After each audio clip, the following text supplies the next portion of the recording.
Evo, cijenjene dame, cijenjena gospodo, Riječani koji ste ovu večer odlučili podijeliti s nama, koji ste odlučili podijeliti sa iznimno poznatom i dragom nam pjevačicom Jasnom Bilušić, njezinim bendom, svi vi koji ste odlučili pohoditi još jedno mjesto koje znači jedan kulturni dio identiteta grada Rijeke, odnosno Sušaka. Ja vas najtoplije pozdravljam i zaista je toplo, pa ovo najtoplije i iz toga. Sjedite ovdje na jednom povijesnom mjestu, iako vam se možda to ne čini tako, iako je to kamik kako i svaki drugi, iako je to jedna od kamenih klupa u našem gradu ili pak u Istri, otocima, našem primorju, kojih ima zaista mnogo. Međutim, ovdje u perivoju Vile Ružić, koji je dizajniran od doktora Viktora Ružića, tadašnjeg hrvatskog bana, 1935. godine i njegove supruge Nade, najstarije kćerke Ivane Brlić-Mažuranić i doktora Vatroslava Brlića, za njih i njihovo 6 djece. U ovom perivoju isprepliče se ne samo povijest obitelji Mažuranić, Brlić, Ružić, Demeter i drugih, nego dapače, isprepliče se više povijest grada Rijeke, odnosno povijest grada Sušaka. Kamene ploče na kojima držite svoje noge, kamene klupe na koji ste se izvoljeli sjesti, zapravo pričaju jednu potpuno drugu priču. Pričaju priču Jurija Ružića, koji je rođen daleko na Hreljinu, na Hreljinu, kada je to taj Hreljin od Rijeke, u 19. stoljeću. U ranom 19. stoljeću, 30. godina, tamo se rađa jedan iznimno, kako bimo mi to rekli u Primorju, šegav mladić. Taj šegav mladić ni dugo delal na Hreljinu, nego je šal do Hamburga, šal je do Zagreba, gradio je Savski nasip, gradio je cestu od Kastva do Matulji, gradio je željezničku prugu od Zemeringa prema Beču i najzad, dakle, taj izuzetno sposoban gospodin stvorio je izniman imetak na način da je u svojim tvornicama kože, koje su i danas u Rijeci kao industrijska arhitektura još uvijek prisutne, uvijek me je strah govoriti o tome pred arhitekticom Magaš koja nam je isto ovdje. Dakle, tvornica kože u Vodovodnoj ulici, Plodine u ulici Jurija Ružića ili prema Harteri, druga tvornica kože Jurija Ružića i treća na malo udaljenoj lokaciji sa nekim drugim Riječanima, nekim drugim kompanjonima, izrodile su jedan izniman imetak. Taj imetak sastojao se iz starog hreljinskog zanata, naime pletenju opanaka. Opanci su u tvornici kože postali cipele, odnosno obuća za radnike koji su kopali Sueski kanal. Taj izniman posao tisućljeća, rekli bi, dao je Juriju Ružiću naravno iznimne novce. Te novce je oplodio svojom šegavijom, izgradio je 60-ak palača u gradu Rijeci, izgradio je nekoliko, dakle, svojih tvornica, izgradio je i svoj hotel Bristol na Brajdi, izgradio je svoj veliki imetak u 3 banke i parobrodarskim poduzećima. A sve to skupa ni mu bilo dosti, až je, dakle, gradio i dalje. Gradio je neke od iznimnih zgrada u našem gradu, neke za koje se mislilo da nikad neće biti izgrađene, jer su građene na vodi. Pa je kao tvorničar kože najprije postavio temelje od kože i zemlje, a onda na njima stvorio temelje za zgrade, jedna takva na početku naše u Rijeci zvane Via Rome, dakle na samom kantunu prema Fjumeri, izgrađena i stoji još i danas uljepšavajući taj dio grada. Isto tako, Juraj Ružić bio je veliki mecena. Bio je mecena iznimno važnom našem kiparu, arhitektu i slikaru Ivanu Rendiću. Bio je mecena Franji Pavačiću, omišaljskom slikaru koji se proslavio u svijetu. Dakle, niz onih koji su riječju, naravno hrvatsko morate znati da je čak i svoju djecu nazvao prvu Zorka, drugu Nada, a zatim je tu došao Juraj, da bi na kraju došao Viktor. I to ne slučajno. U Mađarskoj Rijeci u kojoj je djelovao, htio je reći da je Hrvat. Htio je reći da mu je važno od kuda potječe i da neće zaboraviti svoje hreljinske korijene. Pa je Zorka zato što će se hrvatskom narodu, eto, ostvariti zora. A onda Nada zato što ima nade za tu stvar. Zatim tu dolazi Juraj jer će konačno krenuti taj narod na juriš za svoja prava. I najzad jedino nenarodno ime, jer mi u Hrvatskoj nemamo Zmago kao Slovenci, dakle pobjednika, nego je to najzad Viktor. Njegova djeca, kao i djeca iz njegovog prvog braka, a njegova supruga Barbara Burić iz Šmrike bila je moja kolegica, odnosno ja sam njezin, dakle bila je učiteljica. Učiteljica kao rijetka žena u to doba koja je obavljala taj zanat. Umrla je od kolere 1878. godine i Juraj Ružić vjenčao se za Helenu Badovinac-Badovinsku. Ova priča bi mogla trajati strašno dugo, jer ja predajem u gimnaziji, a moji đaci znaju da to traje beskonačno. I nakon zvona, i nakon drugog zvona, i nakon velikog odmora ja još uvijek pričam. I zato ću stati tek na ovome. Drugu ženu upoznaje na jednom balu. A tada već kao iznimno bogat industrijalac na tom balu pita jednu, jer mu hitno treba žena, ima djecu iz prvog braka, treba nekog gojiti decu, a on mora biti industrijalac, poduzetnik, ne može on sad to sve. I kaže, treba mi žena. Na tom balu vidi jednu i kaže, zamoli za ples i kaže, bili vi postali mojom ženom dok su plesali? Ona kaže, znate kaj, ja sam vam jedna zagrebačka puca, dojdite mi za 15 dana pa bum možda razmislila i znala vam reći. A on kaže, čuj, nema ja 15 dana vremena, ti brodire duva Hamburg, nazad va Milano, ne moram ja to sve, meni treba žena odmah. Na tom istom balu vidi on jednu dobro postavljenu gospu i kaže, ta će valjda sve izdržat. I zaista je izdržala, zamolio je za ples i dok su plesali on kaže, bili vi postali mojom suprugom? A ona je odmah rekla da. Ja bih rekao da je znala nešto o gospodinu. Gospođa je bila fejst postavljena, a gospodin je bio Juraj Ružić, zvali su ga na Hreljinu Jure bez riti, až je bil mršav i nikakov. Nijedna se nije otela za njega oženit, až on će nam umret, ki će decu gojiti i tako dalje. On ih je sve preživeli in tanto, jako puno šoldi zaslužil. Helena je pristala na brak, a tek onda ju je on pitao, dobro, a kako se vi zovete? A ona je rekla, Helena Badovinac plemenita Badovinska. I onda je on shvatio da je pravu našao, jer je njezin otac tada, Nikola Badovinac plemeniti Badovinski, bio gradonačelnik Zagreba. Kasnije guverner financija, jer je to bitno, dakle, Bosne i Hercegovine, tako da je njihov brak okrunjen sa 4 djece, bio okrunjen i zapravo jednom velikom obiteljskom srećom. Počeo sam naravno s tračevima, onima kojima se u obitelji ne poveda baš svima, nego nekima ke znaš. Međutim, tračevima da bismo došli do sušačke priče. Stojite zapravo na bitku Sušaka, iz razloga što ove kamene ploče, iz razloga što ove kamene klupe, iz razloga što stepenice po kojima ste prošli, a kojima možete dalje do plaže Ružitjevo, koja ove godine bilježi 75 godina od svoga nastanka, a eto već ju poznajemo kao jedno riječko bitno mjesto, sve to bilo je dio Sušačkog kortila.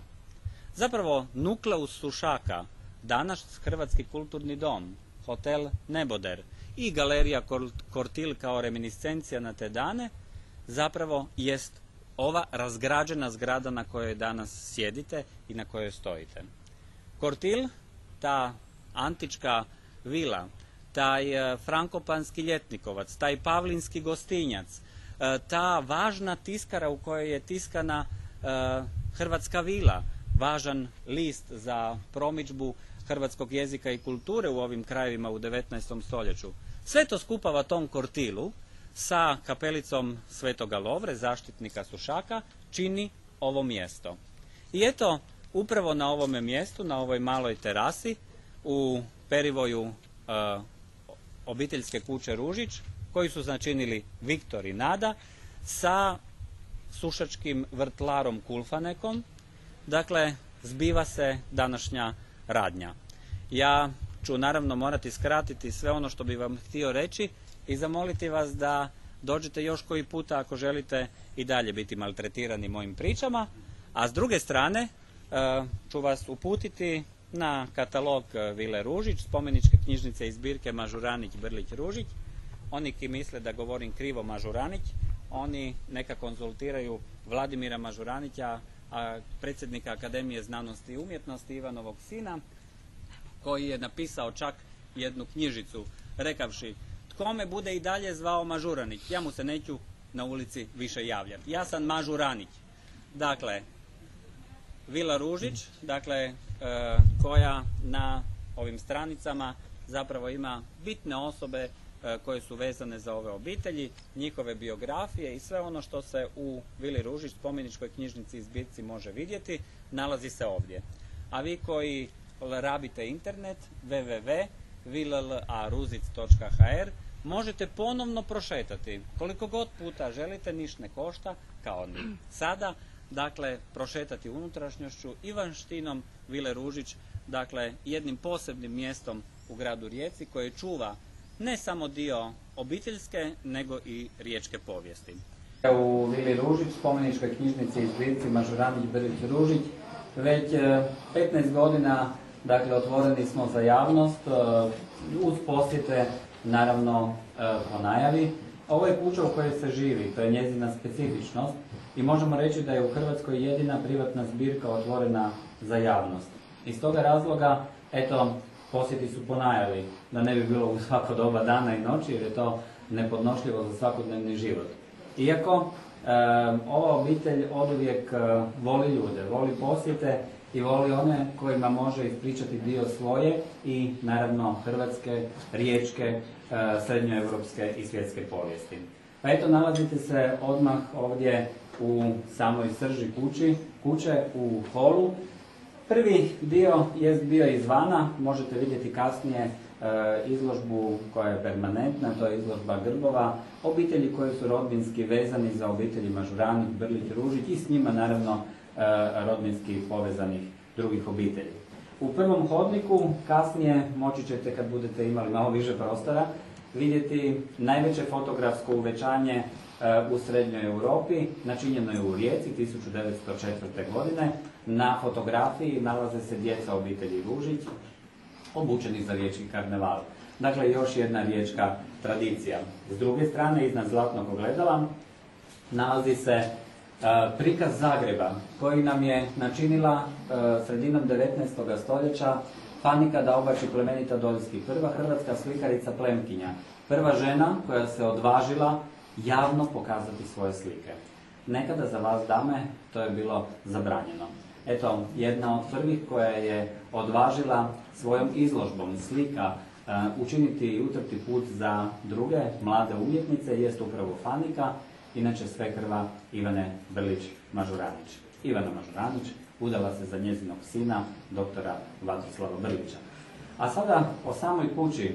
Kuća je sagrađena na jedan poseban način, ima jednu malu tajnu. Naime, sagrađena je po mjeri namještaja.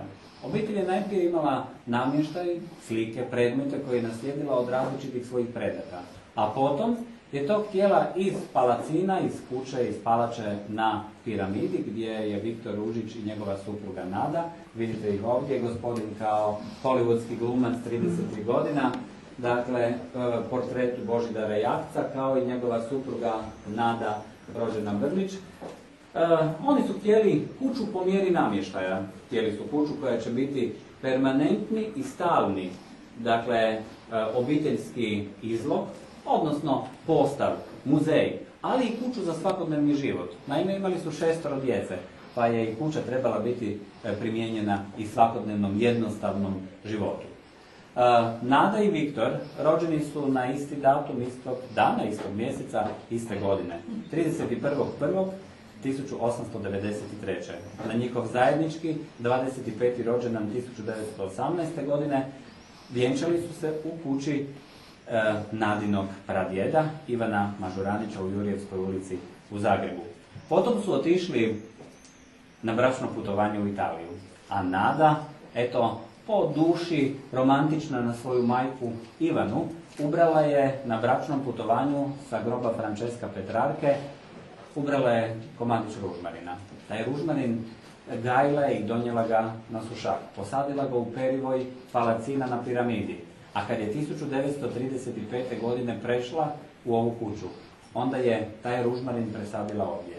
Slušajući Jasnu Bilušić na morskoj terasi Vile Ružić imat ćete priliku udisati i romantični Nadin ružmarin. Ukoliko želite sreće u ljubavi, potkinite si komadić, dozvoljeno je. Nemojte baš sad sravniti ga sa zemljom, nije količina bitna, nego namjera. Eto, ovdje je i portre Ivana Mažuranića, hrvatskog bana, pjesnika. Portre koji je po originalu, koji je obitelj donirala muzeju u Zagrebu 30. godina, učinjen od ruke Božidara Jakca, dakle poznatog grafičara, slikara, i njegovog učenika u slikanju, doktora Viktora Ružića. Svi su se u familiji uvijek šalili sa Viktorom Ružićem, koga su od milja zvali Čako, kao otac. To je uvijek, Ćako, ti nisi tu jako puno slikao, samo si gatje narisala. Vidite da se gatje opće ne vide. Dakle, malo su htjeli umanjiti njegov rad.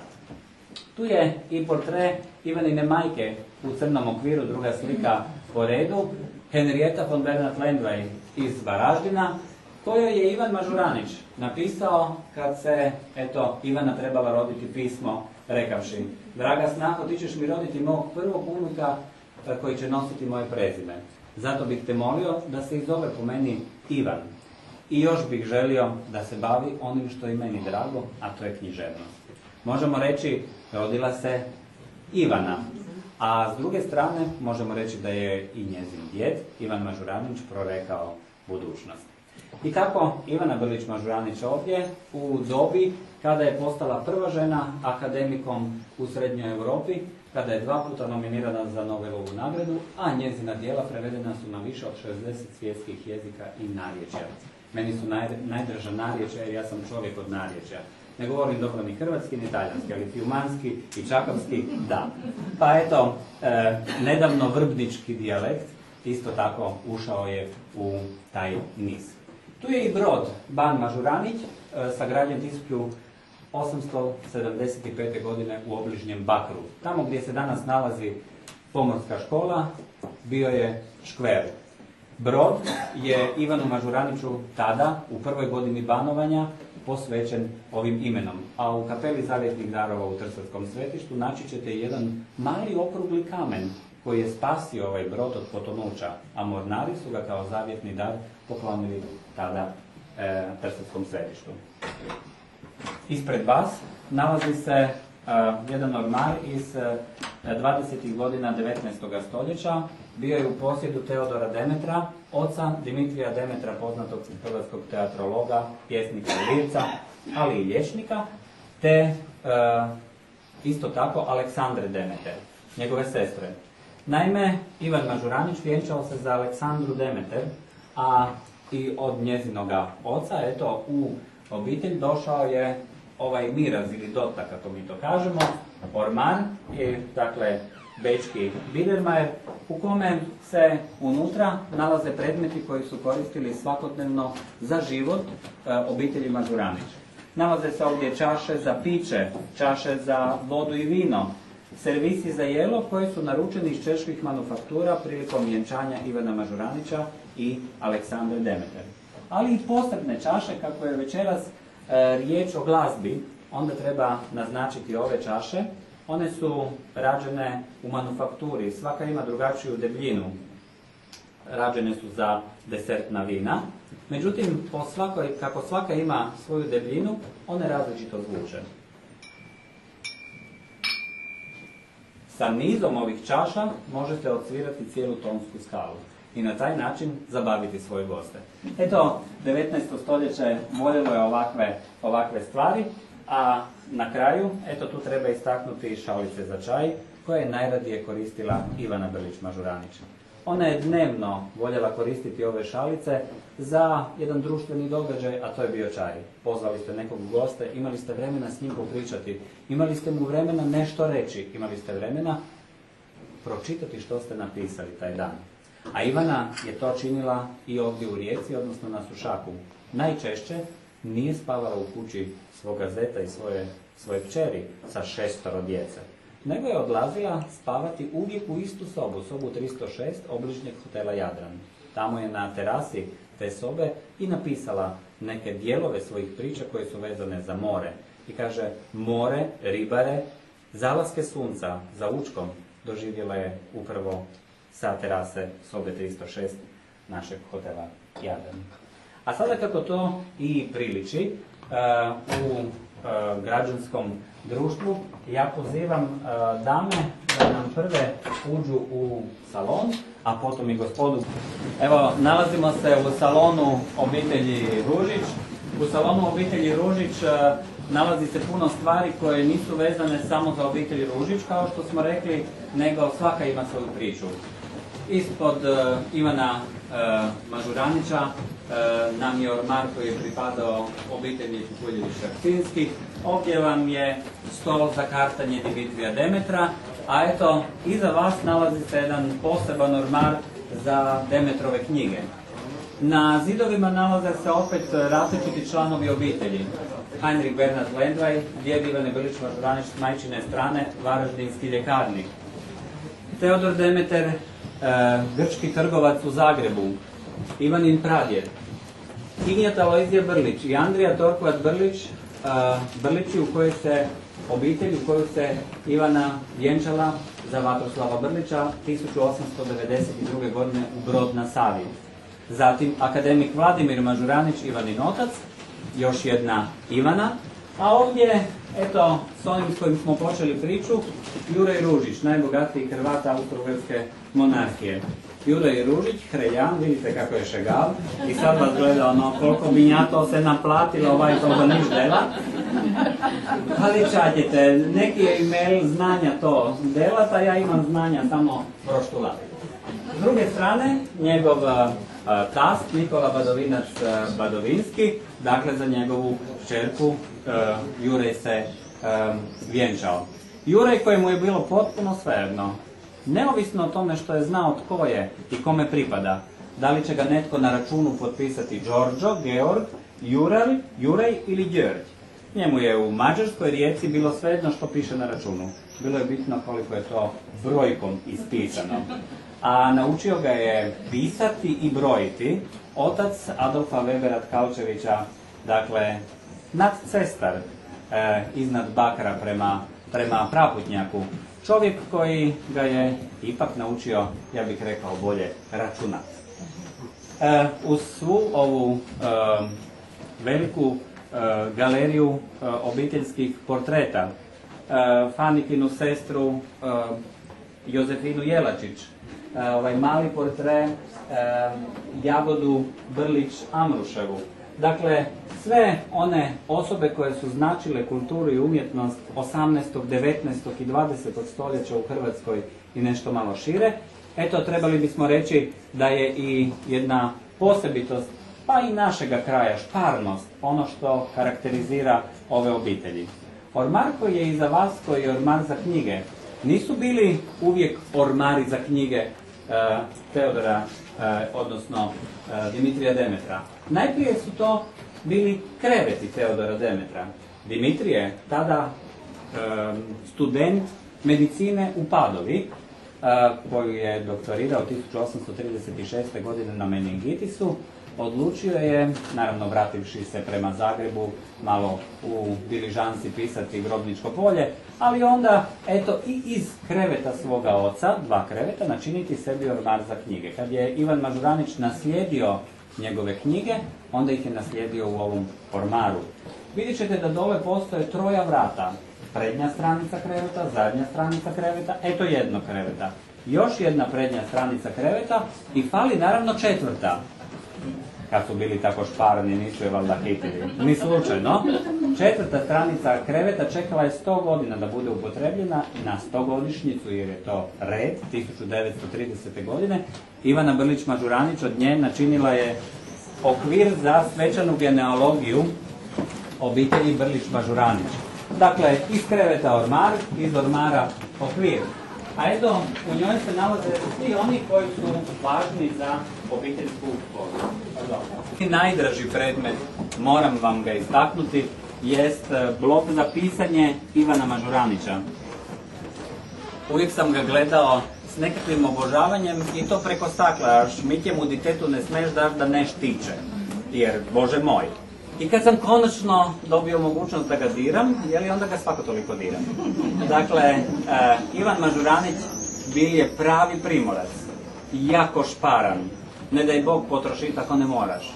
Zato si je sredinom 19. stoljeća dao načiniti ovaj notes za pisanje iz kornjačevine sa srebrnim ukrasom ovdje u sredini i svojim inicijalima IM. Kada otvorite notes, unutra se nalazi mjesto za vizit karte, a na drugoj strani mala pločica iz slonovače, na koju je Ivan svakodnevno ovom srebrnom olovčicom pisao, brisao i ponovo pisao. Eto tako ekološki svjestan. Ušparao si je puno šoldijašni rabilj papir koji u 19. stoljeću bio jako skup. Drugi predmet gotovo je nepoznat, pa mogu reći i kulturnoj javnosti, iz razloga što se misli da je jednostavno nestao s vremenom. Ali oni koji su radili na književnosti ilirske dobe, oni će se možda sjetiti da postoji tamo jedna anegdota Ivana i Dimitrija. Naime, Ivan je u Karlovcu službovao i jednog dana dođe mu Dimitrije u goste i u dogovoru s njegovom suprugom na prepad ga zaključaju u jednu sobu. Ivan kaže, pa što mi radite? A on kaže, slušaj, nikako da dovršiš tog Smailagu, neka umre više, daj ga dovrši.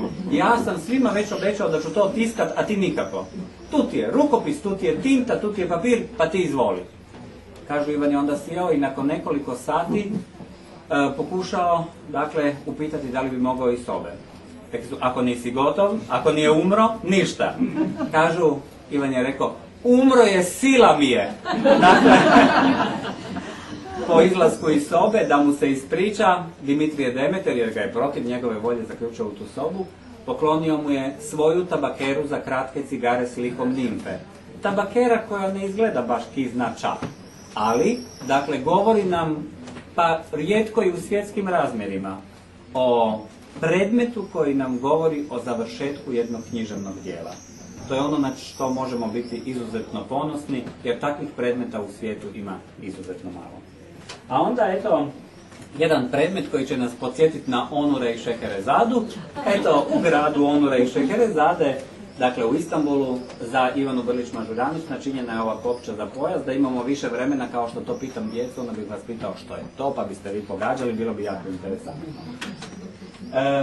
Tu je još iz ilirske dobe nešto što su voljele žene, vole i danas ako mogu otići recimo u Tower ili tako negdje. Pogađate, dame, čemu je služio ovaj predmet iz svilenog konca, srebrnog i zlatnog veza koji je dama nosila za pojasom i kao ukras?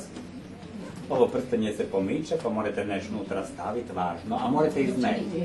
Ma novčanik, evo dame koja voli puno trošiti, vjerojatno novčanik ili špar škrbna, evo novčanik ilirske dobe. A onda naravno i jedan predmet koji se davno zaboravio, predmet koji je koristila Ivana Brlić-Mažuranić prilikom jednog bala, zove se jednostavno balska knjižica. Dame su ga imale zakačenog za pojas, jeli, dakle ovaj predmet, a kad bi došao trenutak, onda bi oni koji su željeli se prijaviti za koji ples, dakle Ivani u ovaj Tanzordnung, jer u Njemačkoj sve ima svoj red, pa i ples, pa i drugdje u to doba, zapisali polka, PPLK, DRLP, obrl i M. Nećemo doznati imena i prezimena, nikad to dama nikad nije otkrivala, jeli, ali je naravno imala zapisane kavalire za svaki svoj ples. I najzad jedan predmet koji nam govori o riječkoj povijesti i Juriju Ružiću, Otikoripa. poznati riječki optičar, načinio je ove očale za Jurija Ružića. Juraj Ružić je bio toliko šaran da mu je odnesal jedni pokidani stari oćali i rekal mu je, ja bi ovi oćali dal vama da mi vi oduzmete od cijene novih oćali. A što ovo su stari oćali, a škoda ih je hitit. Kažu, Ripa mu je načinio ove vrlo neobične naočale, a ove naočale koje je donio, kada je Juraj Ružić ili Đuro za podoma obrnul leđa, demonstrativno je bacio kroz prozor na očigled javnosti. Kažu, Juraj je sve to vidio, ali ga je baš bilo briga. On je novi oćali i onako dobio. I najzad povijesni predmet, nakon malog riječkog tračeškog predmeta, to je ovaj predmet, ja se ne bojim Smajlage, pa ga stavljam na prst. Kad je Ivan Mažuranić konačno završio svoj rad, kad je rad objavljen, javili su se Ivanu iz Crne Gore obitelj Cerović pismom zahvale što u tom dijelu spominje njihovoga pretka Novicu Cerovića. Kažu, Ivanu su, što imamo dokumentirano pismom, dali pismo u kome mu zahvaljuju na tome što tu spominje njihovoga Novicu, a s druge strane zato mu daruju sat Smajlage i prsten Smajlage. Sat se nalazi u muzeju, eto prsten ispred vas kružnog je oblika, što nam simbolizira vječnu kretnju, vječnost. A u ovom gorskom kristalu nalazi se mali salamander, želi reći simboliku ponovnog rođenja. Biće da je Smajlaga želio zauvijek živjeti. Ivan Mažuranić mu je to i omogućio. Napisao je o njemu besmrtno književno djelo. I eto, najzad, i to će biti kraj, a tu nećemo, dakle, gledati 10.000 knjiga, jer bi to bilo ipak previše i za vas i za mene. Pogledat ćemo tek prostor, a one koji kasnije budu željeli vidjeti Levakovićev Misal rimski, koji budu željeli vidjeti originalni rukopis Ivana Gundulića, Osmana iz kojeg su radili Ivan i Antun Mažuranić, koji budu željeli vidjeti knjige Ivane Brlić Mažuranić, ja im se preporučam za poslije koncerta kada ćete biti nagrađeni strpljenjem ovim i jednim malim koktelom. Ovdje vas, dakle, upoznajem sa još jednim prostorom Vile Ružić. Nalazite se u spomeničkoj knjižnici Ivana Mažuranića. Ovo je knjižnica koja je spomenik kulture Republike Hrvatske od 1946. godine. Knjižnica je to u kojoj se ne nalaze samo knjige, udžbenici iz osnovne škole Ivana Mažuranića. Nalaze se ovdje i knjige Dimitrija Demetra, Antuna Mažuranića, Frana Mažuranića, Matije, pa i Ivane Brlić Mažuranić, koje su na kraju sjedinjene jednim dijelom s ovom spomeničkom knjižnicom. Knjižnica u 10.000 jedinica, knjiga, rukopisa, fotografija, svečanih diploma i ostaloga što se ovdje nalazi, govori riječju i bez moje riječi o životu i dijelu Ivana Mažuranića. Tu su naravno knjige iz prava, umjetnosti, glagolitika koju su Antun i Ivan marno skupljali i kupovali od popova glagoljaša po otoku Krku i sve ono drugo što je zanimalo Ivana Mažuranića. Na zidovima možete vidjeti svečane diplome i čestitke Kimendanu na Svetoga Ivana 1874. godine, pošto je postao hrvatskim banom, čestitali su mu od cara nadalje svi njegov prvi imendan na tom velikom mjestu. Ovdje nas Ivan ponovo gleda u bisti koju je izradio poznati hrvatski kipar Ivan Rendić. Tu s klavirom ćemo krenuti i prema koncertu. Klavir je iz obitelji Kukuljević-Taksinski, na njemu je svirao i Ivan Zajec, a iznenađenje za Ivana Zajca čeka vas na koncertu dalje. Fotelja je ovdje u kojoj Ivan Mažuranić umire, a kasnije za one sladokusce pokazat ću vam i knjigu koju je zadnju držao u rukama. Ivan Mažuranić, poznati riječki đak, koji je prvu svoju pjesmu objavio u Rijeci. Nećete vjerovati, u tiskari u kojoj se danas nalazi riječki McDonald's, dakle u toj kući Karlecki. Ivan je objavio svoju prvu pjesmu, Bucudal, ne na hrvatskom, ne na talijanskom, ne na njemačkom, na mađarskom jeziku. Ivan je iz riječkih sfera otišao puno dalje. A u svojim zadnjim trenucima ljubitelj zvijezda otišao je, vjerojatno čitajući o zvijezdama, na neku lijepu zvijezdu koja je sinula samo za njega. Za čovjeka koji je odigrao jednu od najvažnijih uloga u hrvatskoj povijesti i književnosti 19. stoljeća, ali i zauvijek. Eto, hvala vam na ovom trenutku koji je dugo trajao.